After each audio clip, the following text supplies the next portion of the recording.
Pemerintah dan DPRD Kota Metro menggagas 3 raperda seputar program dan kebijakan yang bakal dijadikan payung hukum penerapan aturan dan sanksi.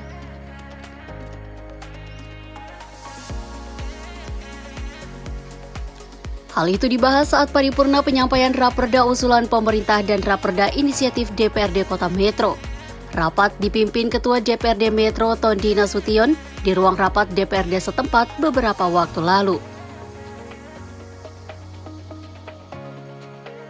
Agenda berisi penyampaian raperda soal pajak dan retribusi daerah, pengelolaan barang, serta raperda inisiatif terkait kota literasi. Marilah kita bersama-sama memanjatkan puji syukur kehadirat Allah Subhanahu wa Ta'ala, Tuhan yang Maha Kuasa, atas segala rahmat dan karunia-Nya kepada kita semua, sehingga kita semua dapat hadir di ruangan ini dalam keadaan sehat walafiat guna mengikuti rapat paripurna DPRD Kota Metro dengan 2 agenda.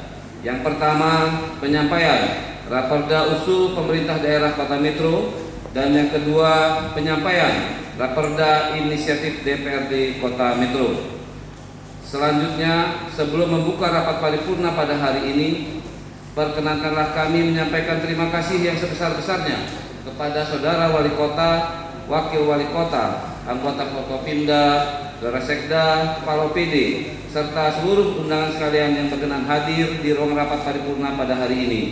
Semoga semua yang kita laksanakan mendapatkan ridho dari Allah Subhanahu wa Ta'ala. Amin ya rabbal alamin. Rapat paripurna hari ini dihadiri oleh 17 orang anggota dari 25 orang anggota dewan. Dengan demikian quorum terpenuhi dan rapat paripurna dapat kita lanjutkan dengan mengucapkan Bismillahirrahmanirrahim. Rapat paripurna DPRD Kota Metro Senin 14 Agustus 2023, rapat ke-8 masa sidang kedua tahun sidang 2023 kami nyatakan dibuka dan terbuka untuk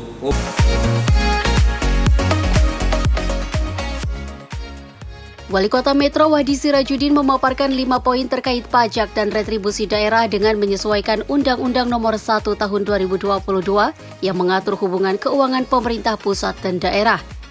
Sejumlah potensi dari sektor pajak, retribusi parkir, hotel, restoran, tempat hiburan hingga penerangan jalan bakal digenjot melalui mekanisme yang ada.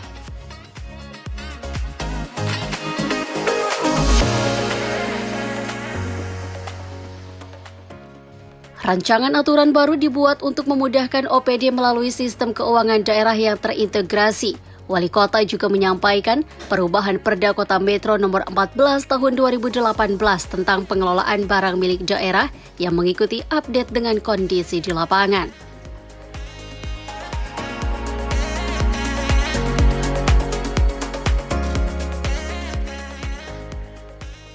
Pemerintah bakal melakukan adaptasi aturan untuk mengoptimalkan potensi pendapatan daerah. Rencananya, sejumlah pos pendapatan dari sektor retribusi akan dirasionalisasi dengan skema pemungutan melalui Badan Layanan Umum Daerah alias BLUD. Pada kesempatan ini, kita dapat menghadiri dan mengikuti rapat paripurna pembicaraan tingkat 1 Dewan Perwakilan Rakyat Daerah Kota Metro dalam rangka penyampaian 2 raperda atau usul dari pemerintah Kota Metro. Insyaallah kita semua berada dalam keadaan sehat walafiat dalam lindungan Allah Subhanahu wa Ta'ala. Adapun 2 raperda Kota Metro tersebut adalah: 1. Rancangan peraturan daerah tentang pajak daerah dan retribusi daerah. 2. Rancangan peraturan daerah Kota Metro tentang perubahan kedua atas peraturan daerah Kota Metro Nomor 14 Tahun 2018 tentang pengelolaan barang milik daerah. Saudara Ketua, Wakil Ketua, anggota Dewan yang terhormat, hadirin undangan yang berbahagia. Kita semua mengharapkan bersama bahwa rancangan peraturan daerah Kota Metro tersebut dapat menjadi sumbangsi kita untuk meningkatkan kualitas penyelenggaraan pemerintah di Kota Metro dan tentu pelayanan publik, pelaksanaan pembangunan, serta dapat mendukung terciptanya kesejahteraan bagi seluruh lapisan masyarakat di Kota Metro. Pada tahun 2022 yang lalu, pemerintah pusat menetapkan serta mengundangkan regulasi tentang sistem penyelenggaraan keuangan yang mengatur hak dan kewajiban keuangan antara pemerintah pusat dan pemerintah daerah melalui Undang-Undang Nomor 1 Tahun 2022 tentang hubungan keuangan antara pemerintah pusat dan pemerintah daerah atau HKPD. Dengan ditetapkannya regulasi ini, diperlukan beberapa penyesuaian regulasi tentang pajak daerah dan retribusi daerah dengan pemberlakuan penyesuaian selambat-lambatnya tanggal 4 Januari 2024. Dari sisi pajak daerah dan retribusi daerah, Undang-Undang Nomor 1 Tahun 2022 tentang HKPD ditujukan untuk meningkatkan local taxing power atau kekuatan pajak lokal dengan tetap menjaga kemudahan berusaha dan kualitas pelayanan atas pemungutan retribusi. Selain itu, Undang-Undang HKPD menyederhanakan regulasi pajak daerah dan regulasi daerah yang semula diatur dalam 9 peraturan daerah Kota Metro menjadi 1 peraturan daerah. Secara umum ada 5 poin penting terkait dengan penyesuaian Undang-Undang Nomor 1 Tahun 2022 tentang hubungan keuangan antara pemerintah pusat dan pemerintah daerah. Dalam rancangan peraturan daerah tentang pajak daerah dan retribusi daerah yang kami sampaikan hal berikut ini. Yang pertama, restrukturisasi jenis pajak daerah khususnya yang berbasis konsumsi, yaitu pajak hotel, restoran, hiburan, parkir dan pajak penerangan jalan menjadi pajak barang dan jasa tertentu atau disingkat PBJT. Yang kedua, rasionalisasi retribusi daerah, di mana terdapat 4 retribusi yang dihapuskan, yaitu retribusi pengujian kendaraan bermotor, retribusi terminal, retribusi pemeriksaan alat pemadam kebakaran, dan retribusi pengendalian dan pengawasan menara. Namun demikian, apabila terdapat retribusi yang potensial bagi daerah, maka diperbolehkan untuk dilakukan pemungutan melalui sistem Badan Layanan Umum Daerah atau BLUD. Untuk Kota Metro, retribusi pengujian kendaraan bermotor memiliki potensi yang cukup baik dengan realisasi tahun 2022 sebesar 762 juta rupiah. Oleh karena itu, saat ini sedang dilakukan kajian dan analisa untuk pengelolaan pendapatan dari sektor pengujian kendaraan bermotor melalui sistem BLUD tanpa mengabaikan pertimbangan pelayanan dasar kepada masyarakat pada umumnya. Yang ketiga, perluasan basis pajak dengan penambahan opsi PKB dan BNKB sebagai skema penggantian bagi hasil tanpa penambahan beban wajib pajak. Diharapkan kedepannya pemerintah Kota Metro perlu berkoordinasi dan berkomunikasi secara intensif dengan pemerintah Provinsi Lampung agar penerimaan cost option menjadi optimal dan maksimal. Saudara Ketua, Wakil Ketua, anggota Dewan yang terhormat, hadirin undangan yang berbahagia. Yang keempat adalah penyesuaian kebijakan jenis dan objek pajak terkhusus BPP 2, BPHTP, pajak hiburan, pajak parkir, pajak hotel dan restoran. Secara rinci dan teknis telah dilakukan pembahasan bersama di tingkat eksekutif terkait penyesuaian kebijakan jenis maupun objek pajak tersebut dengan tetap memperhatikan aspek kesejahteraan masyarakat dan peningkatan kapasitas fiskal. Yang kelima, perubahan pencatatan jenis retribusi dan lain-lain keadilan. Salah satunya adalah perubahan pencatatan BLUD dan PAM yang semula pada pos lain-lain keadilan selanjutnya akan dimasukkan dalam kelompok retribusi pelayanan kesehatan dan retribusi penjualan produksi usaha daerah. Lebih lanjut, Pemerintah Kota Metro melakukan beberapa penyesuaian tarif retribusi dan perluasan objek retribusi daerah dalam Raperda PDRD ini. Untuk penyesuaian tarif dilakukan berdasarkan pertimbangan operasional dan optimalisasi layanan.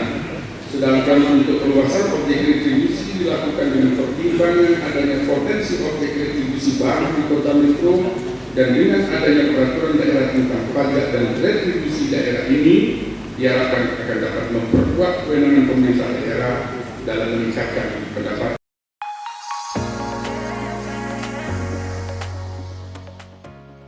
Sementara itu, Ketua Bampeperda DPRD Kota Metro Yulianto menyampaikan usulan pembentukan Raperda Inisiatif Ihwal Kota Literasi. Raperda Kota Literasi dilatar belakangi fakta rendahnya budaya baca masyarakat. Rumusan itu disusun berdasarkan pertimbangan dan hasil kajian untuk meningkatkan sumber daya manusia di Kota Metro.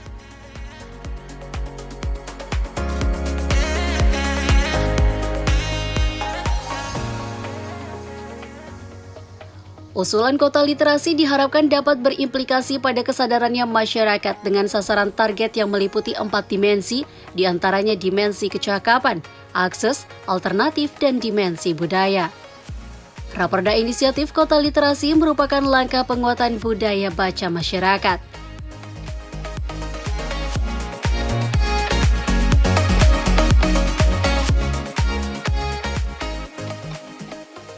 Nantinya Raperda ini diharapkan dapat memberi kepastian hukum yang tidak hanya bermanfaat bagi pemerintah, namun secara umum berdampak pada masyarakat Kota Metro.